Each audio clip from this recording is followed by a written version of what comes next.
سلام و عرض ادب و احترام. انشالله که حال دلتون خوب عالی عالی باشه. یکی از موضوعاتی که تو سبک زندگی روستایی نفوذ کرده سبک زندگی دیجیتال هست که این روزها با گسترش اینترنت خیلی از روستایی ها هم به فضای مجازی دسترسی پیدا کردن و این موضوع تاثیرات مثبتی روی سلامت و کیفیت زندگیشون داره. و من در اینجا 5 مورد از تاثیرات دسترسی به فضای دیجیتال و تاثیر اون بر سلامت رو براتون توضیح میدم.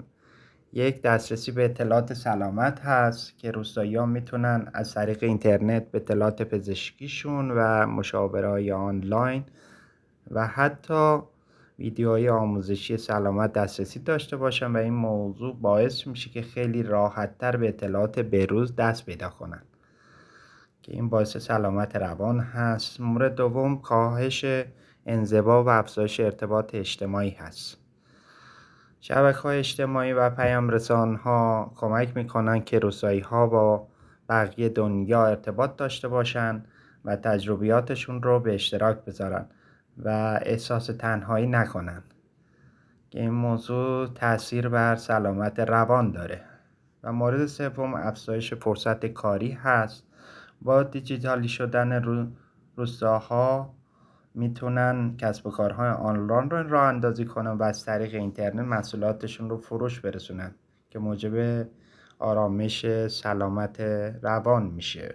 چهارمین مورد، دسترسی به آموزش‌های آنلاین هست که دانش آموزان و دانشجویان روستایی میتونن از طریق دوره‌های آموزشی آنلاین که استفاده میکنن سطح علمیشون رو ارتقا بدن و این ارتقای سطح علمی باعث آرامش و سلامت روان میشه و احساس آرامش رو به همراه داره.